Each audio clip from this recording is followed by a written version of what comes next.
Okay, folks, listen up. Without further ado, Eric Sprott, and this is going to be a good one.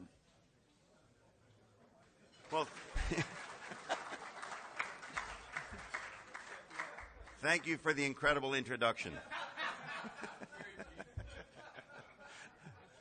And thank you all for being here. It's been fun, and I've loved the questions, by the way. I thought there's been some tremendous questions here. I'm going to run the risk of having followed John, or both Johns. I've sometimes been accused when I'm on a dais, if John was beside me, that we're like the two old Muppets. I think they're called Statler and Waldorf or something. And of course, John, we could include you as well. We could have the three guys who start off by saying, well, everything's kind of fine. Well, you know, it could have been better. And, you know, it's downright awful. And maybe that's the message here, is downright awful, okay? As I listened to both John's comments, I thought, well, what have they left me to work with here, okay? They've covered a lot of topics, and my eldest daughter said to me, Dad, just tell them you have a few words. Okay, well, what do you mean by that? Just tell them to buy gold. And then leave. What do I want to start? Well, first of all, we've had a little bit of drilling going on here, okay? Now, gee, I hope there's no drilling that interrupts my speech. But then I thought, because I have this weird mind, I thought, I wonder what the guys at the Mint think when they're here drilling.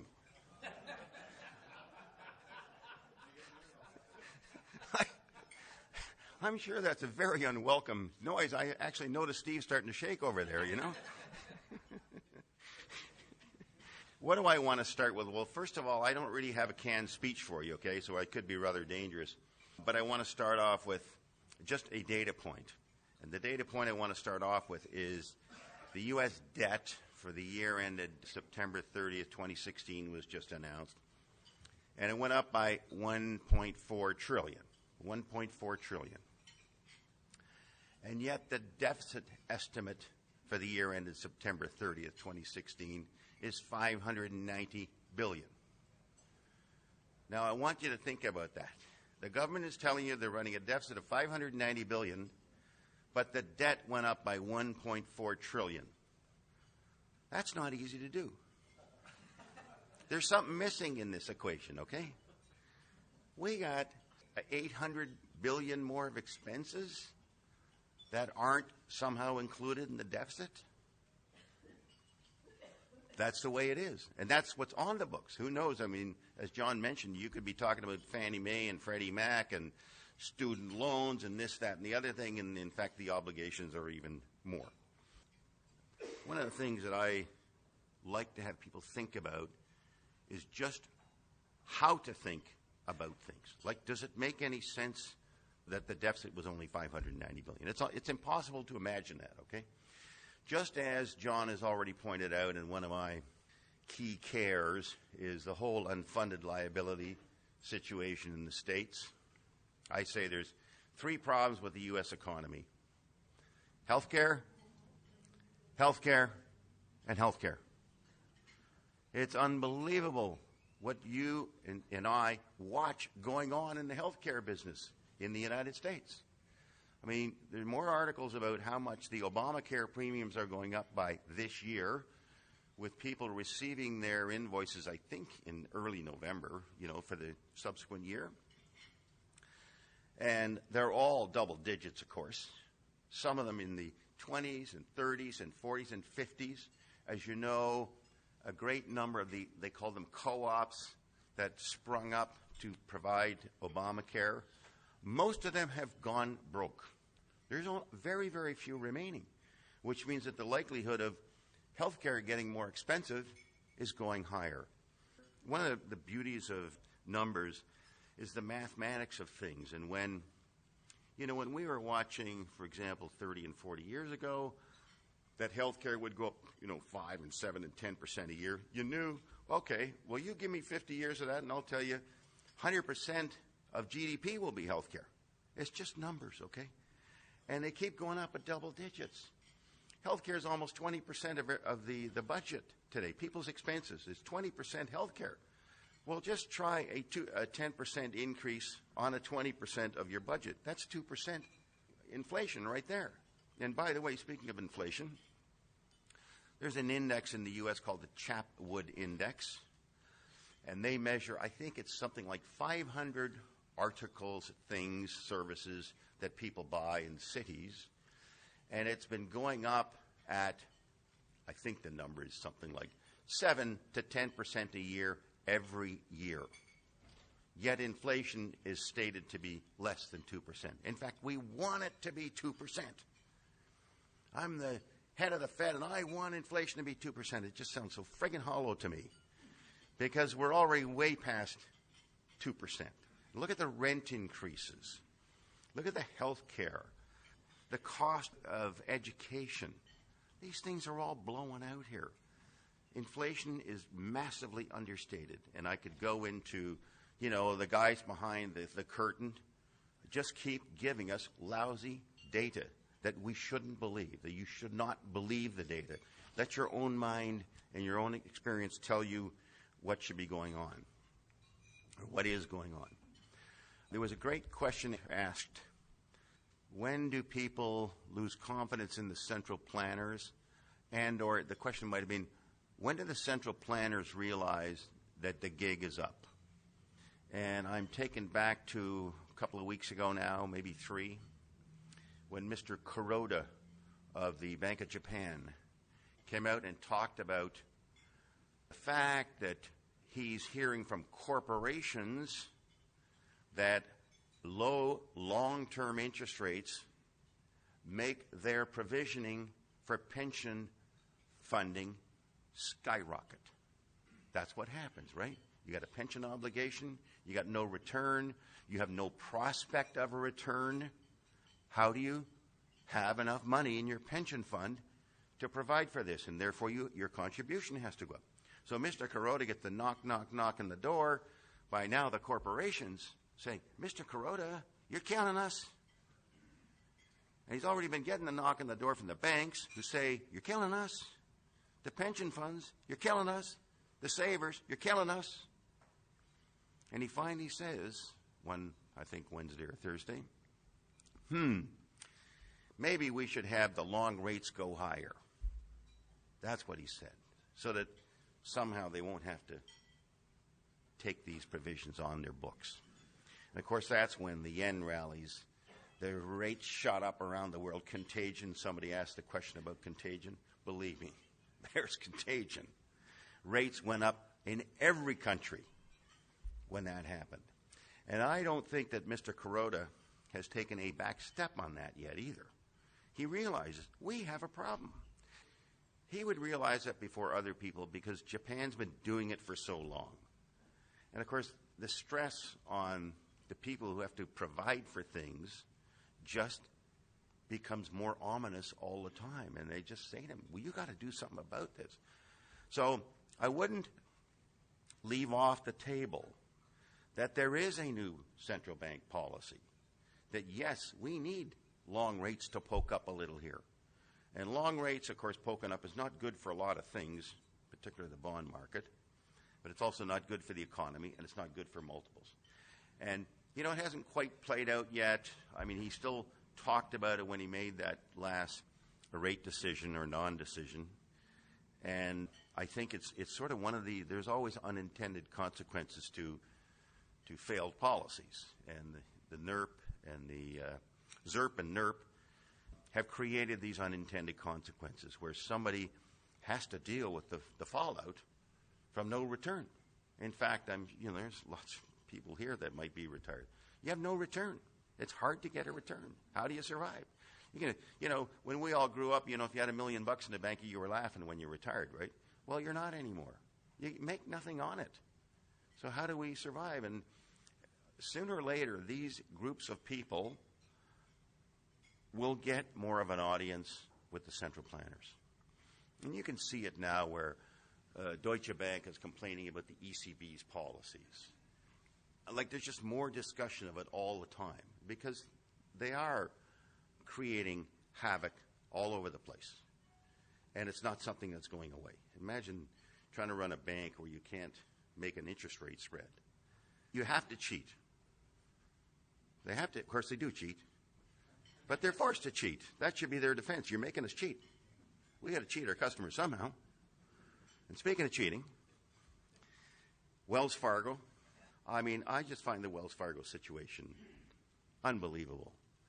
That they would create 2 million accounts out of air for people, for customers, for their customers. Just make them, create them, charge them fees. And I think they issued whatever, was it like 560,000 credit cards or something, so that they could pretend their business was growing as they reported up to management. Well, what have you done for me this week? Well, I opened 100 new accounts. And, of course, the accounts were opened in people's names where the people didn't know the accounts were opened. 2 million of them. And so they ended up firing 5,300 employees. It turns out later, the first guys that got fired, they got fired quite a while ago, were the whistleblowers. You know, you report to the whistleblowing hotline. I think our bank's doing something wrong. What? You're fired. I'm going to bring in Donald here, right? You're fired. How does he do it? Something like that. Anyway, and I just think that is so egregious that a bank like that would do that. It just tells you the depths of corruption that can go on in this system. The greed. It's just greed, right? Everyone's so motivated to accomplish some financial goal that they will forget first principles. And we see it way too often. Okay, what do I want to... banks. Somebody was asking about banks. Well, first of all, there's lots of contagion in banks. Let's go back to 2008 in Canada. People didn't find out about this till about 5 years after the fact. But when the contagion was roiling around in 07, 08, the Canadian government, in order to support the Canadian banking system, purchased over 100 billion of mortgages from the banks, from our Canadian banks, because they needed the money, because people were taking deposits out and they had to have some cash. So there was a crisis going on, which you never found out about, but it was going on, believe me. So what happens in Europe, what happens anywhere, can quickly have contagious effects. And the other thing I'd like to say about banks, I've always found banks to be like incredibly risky. Like they're just so incredibly risky.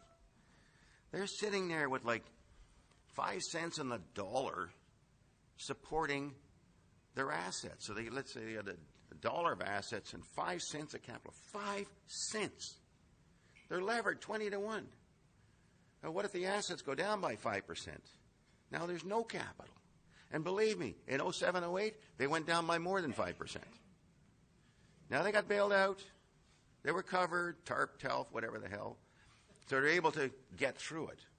But anybody who thinks that the assets didn't go down by 5% wasn't reading the financial pages, okay? They went down by over 5%. And that's all banks everywhere in the world. And, of course, some of the banks, like the European banks, are even levered more than that. I think they're levered like 30 to 1. So you got 3.3% protecting a dollar of assets. It takes nothing. We've had currencies that fall. What did the Swiss franc fall by? Did it fall 20% in one day? A currency. The currencies are more volatile in the stock market now. Currencies are more volatile in the stock market. How the hell does that work? That's crazy. And are we going to pretend that banks don't have currencies? That'll be a good one. Now, if they can convince you of that, fine. Don't bother about gold, okay? Okay, where do I want to go here? What I thought I would do is, John didn't talk about silver much, so I'm going to talk about silver, and I'm not going to do it just yet. Let's talk about gold and a couple of things that John didn't mention. By the way, the best thing I heard here today about gold was when Steve said, the price goes down, the buyers come in, which he said, okay? Of course, I put it to him, well, how much did they buy? But he doesn't have the data yet, okay, because that was yesterday. He doesn't have the data yet, but I want to know. But that was very constructive because that's what should happen, okay? Price down, it looks phony. I mean, a lot of us have been through this before, right? Why the hell did the price go down? What was it, 40 or 45 bucks yesterday? It was ridiculous. There's no reason, but we know the reason. Because the commercials are short up their yin-yang in gold and silver and need the price down and need it to look like it's cratering so that they can then cover their shorts. I was very concerned that the Chicago Mercantile Exchange would increase margins on silver and gold overnight. That I was very concerned with, because they're in the game, okay? They work hand in hand, okay? We're going to take it down $50, raise the margins. And then, of course, the guy who's long, he's lost probably all the money he had up, because they only put up about 5%. He's lost it, and then they go and slam him with the margin rate increase. Now he's really got to put up some dough. And that's what happened in 2013, by the way, when they crushed gold and silver in a very short time period. They took it down on the Sunday night by like $100. Monday, they increased the margin. And the guys were just on the run. Anybody who was long, the product was on the run. I want to make a reference to something that's been helpful to me, okay? There's a internet site called King World News. Some of you might go there. And they recently, well, not recently, back about 10 months ago, they interviewed a guy named Michael Belkin, who I happen to have had some experience with, because I know what the Belkin report is, and it was a report on the markets generally, and it was a, broad-based thing about the U.S. market. And I didn't really care that much about it, because it was so focused on stocks generally. Well, anyway, I'm not sure whether this is in December or January, but Michael Belkin, for the first time ever, was interviewed on King World News. And he said, we're going into a huge bull market in precious metals. That was a very brave statement at the time. Very brave statement. And not only that, he said, and I don't like stocks. Now, stocks are kind of held up there, but his call on the gold stocks, precious metals, was incredible. He's been interviewed a couple of other times. One time was about, I think, 3 weeks ago. And the message he had was, we are in the early innings of this gold rally and gold stock rally. We're in inning 1 or 2. 1 or 2. Now, if the game goes into extra innings, like last night's game, went to 11 innings, that's why I'm so goddamn tired. We could still have a 5-bagger even if it's the second inning, right? But if it's 9 innings and we're in 2, fine. We got 4.5 more bags to go here. And if it's 1, we got 9 bags. And you folks may not believe that that's possible, but from 2000 to 2008, when gold was rallying off its low, the UE index went from 35 to, I think, 650. It went up by 1,700%. That's 17 bags, right? Back in 2000, we were in the first half inning. We were in the first half inning. That's what happened. So let's not think it can't happen again. It can happen again, okay? And if John's right and I'm right and lots of other people that study precious metals are correct and gold goes to 2,000, believe me, the returns will be substantive. Somebody here asked, what percent do you have in gold? And, of course, everybody knows that I'm all in, right? Except for the fixed assets, of course. My wife insists we have our house paid for. Fine. Okay. And I'm not against that, obviously. I just think that the payoffs in precious metal can be so astounding that you got to try to get as much in as you can. Okay, that's just my view. You got to get as much in as you can, and that where you're not too queasy, because they do create sell-offs. Okay, they're created, believe me, and it's hard to take them. And from 11 to 15 never should have happened. I could go through chapter and verse of what was done to make that happen. One of the biggest things was they convinced India to stop their people from buying gold in 2011. And how did they do that? They brought out measures like once a week for 8 weeks in a row to try to clamp down on Indian purchases of gold. Because Indian buys about 1,000 tons of a 4,000-ton market, okay? 25% of the market.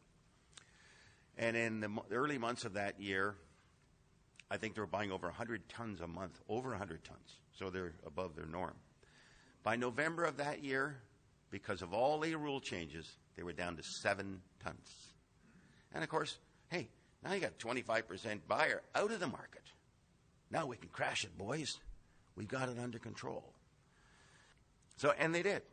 It's so easy to play it back again and see exactly how it all transpired. Of course, they rated the gold ETF at the same time.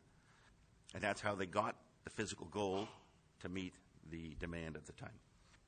I want to talk about, this would be a great topic down here, the Nortel effect. Now, you might think when I'm talking about the Nortel effect, you're all reflecting back on that company that was based here in Ottawa that bit the dust. Well, I'm going to talk about it before it bit the dust and what the Nortel effect was. And I'm going to analogize that the Nortel effect will also play out in gold stocks. And the Nortel effect was the following.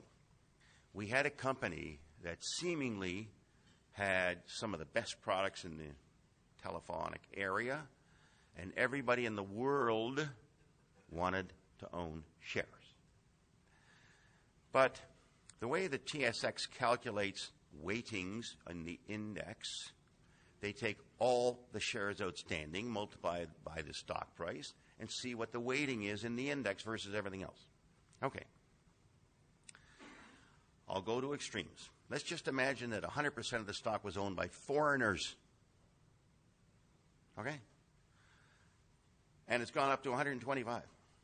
By definition, it would mean no pension fund or investor in Canada could own any Nortel because it was all purchased offshore. Okay? And as these people offshore purchased it, the weighting in the index went up. But whether they bought 10% of the company, 20% of the company, 30, 40, 50% of the company, by definition, the Canadian investors would be underweighted in Nortel. And what does that cause to happen? Oh, we better buy some Nortel. We don't sell any, whatever you do. We can't sell it. It's on the no-sell list. We're underweighted. Okay. Now let's go to precious metal stocks.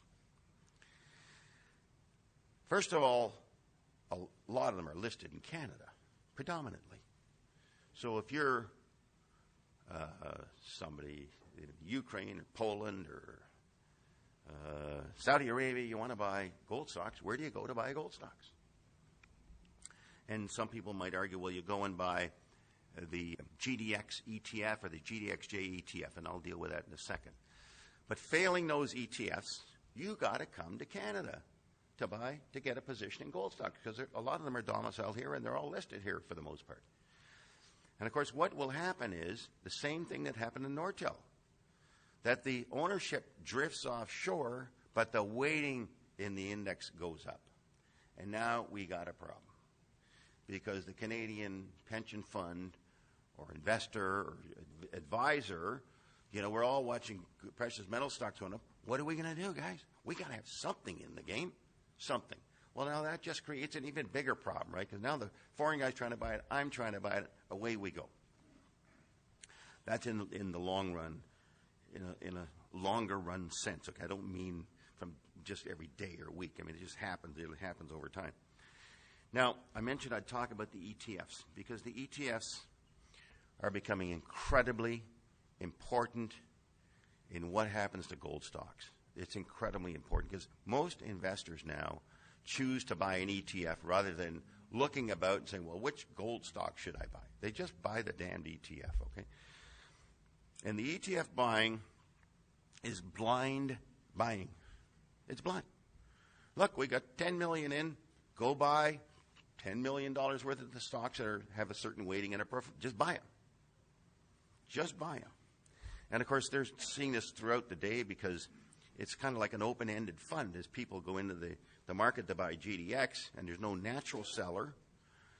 The advisor sees that he has to go create more units, and by creating units, he's got to go buy more stocks, the stocks that are in the portfolio. And so the growth of these ETFs and the inclusion of a stock in an ETF or non-inclusion of a stock in an ETF is very critical now. It's important. I had a stock called Newmarket Gold. It was just taken over by Kirkland Lake Gold. I happen to be the chairman of it, okay? But I own the stock. And it got included in the GDXJ, a Junior Gold Miners Index. And the net buying that had to happen on some day, which was, I think, a few Fridays ago, they had to buy 20 million shares of this stock to be properly weighted in the GDXJ.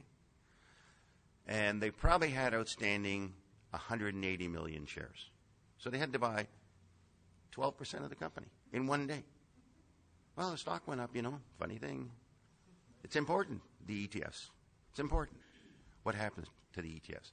And, for example, Kirkland having bought Newmarket, we go from a market cap of 1.4, or let's call it 1.2 billion to 2 billion. And I don't really know if the 2 billion takes us from the GDXJ to the GDX, but I suspect it does, okay? And when you go from the junior index to the senior index, voila, here we go again. Now they got to buy more. So it's important to watch what's going on in the indices. Okay, now I'm going to talk about silver, only because John didn't specifically address it. I like silver more than gold. And why do I like it more than gold? I like silver more than gold because the U.S. Mint every year sells as many dollars of silver as they sell dollars of gold. You got to ask yourself, well, what the hell does that work? The prices are different by 70 to 1, and the public, the fools, they want to buy as many dollars of silver as gold. How's that possible? And where's it coming from? The gold market's way bigger than the silver market. Like way bigger. But for some reason, they put as much money into silver as gold in terms of the number of coins times the dollar times the price. And it's a statement that shouldn't be lost on us, okay? That's just what investors are deciding. That's what they're deciding. Don't ask me why, but they are. And they can't keep doing it. You can't keep doing that when the price is 70 to 1. The price of silver is 1/70th of the price of gold. And the supply is 11 to 1. 11 to 1. And most of the silver supply has to go to industrial, and none of the gold supply has to go to industrial. Very little, like less than 10%. So we don't even have that much silver available for investors. And someday, they say there's maybe 1 billion ounces of silver kicking around. That's only $18 billion. What the hell's $18 billion today? Some gentlemen say, we could get the 200 million to corner something here. Maybe we might get the 20 billion and corner the goddamn thing, okay? It's not a lot of money, 20 billion. It's not a lot. Yeah, we could borrow it all. Go levered. They actually commenting about that. I heard about that description of what might happen, and that you could put the 200 million in and clean it out. Well, because that's what the margin you put up. But if you want to clean it out, you got to put up all the money, okay?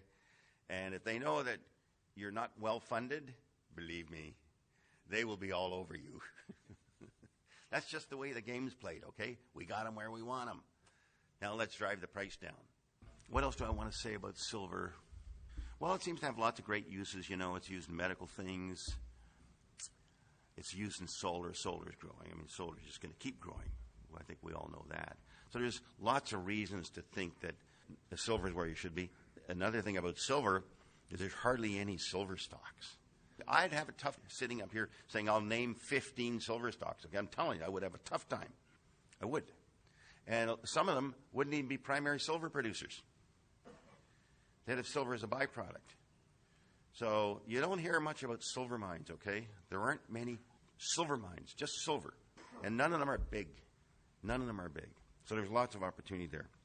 I'm going to just talk about one other thing, and I think what I'd like to talk about is kind of seizing opportunity and what I look for as an investor, okay? And I'm going to give you a real live example. I'm not going to, maybe I'll give you a previous example. So a while back, I'm going to say 3 months ago, I was looking at a company that had gone through a reorganization. Check. Bad former management. Check. These are all good checks, by the way, okay? They're not, these are the things you look for. Nobody covers it. Check. Ooh, this is getting better. Last quarter looked awful. Check. But last quarter really wasn't awful. Check. Because the street misread it, okay? Questionable management. Check. But management's really good because I know the guy. Check. Phone him up. He says his production is going up. Check.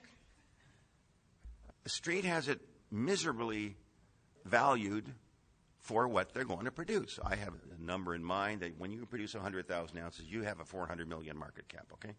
Now, they're not all the same. Some trade at 700 million, but I use 100 as my proxy. And this guy, what was he producing now?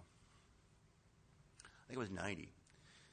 He was going to produce 90,000 ounces, and I think the market cap was 150 million. Well, 90,000 should be 360 million. It's 150. I like that. I'll take that. I'll go tell people that all those check marks are there. This stock was called Jaguar Mining, okay? It's in Brazil. It had issues before, so everybody hates it. But I love stories like that. I'll tell you another interesting story. 43101s can be very damaging to mining companies. 43101 is a statement of what your resources are according to some qualified person. Now, as you know, anyone who's qualified and wants to stay qualified has to be conservative. I'm not going to tell them what I really think. I got to make sure my number's low. So every time you see a 43101, it's worse than it really is, okay? Because everyone's shaving this, shaving that, whatever. And one of the famous reasons for shaving is a thing that they call the cut or uncut grade.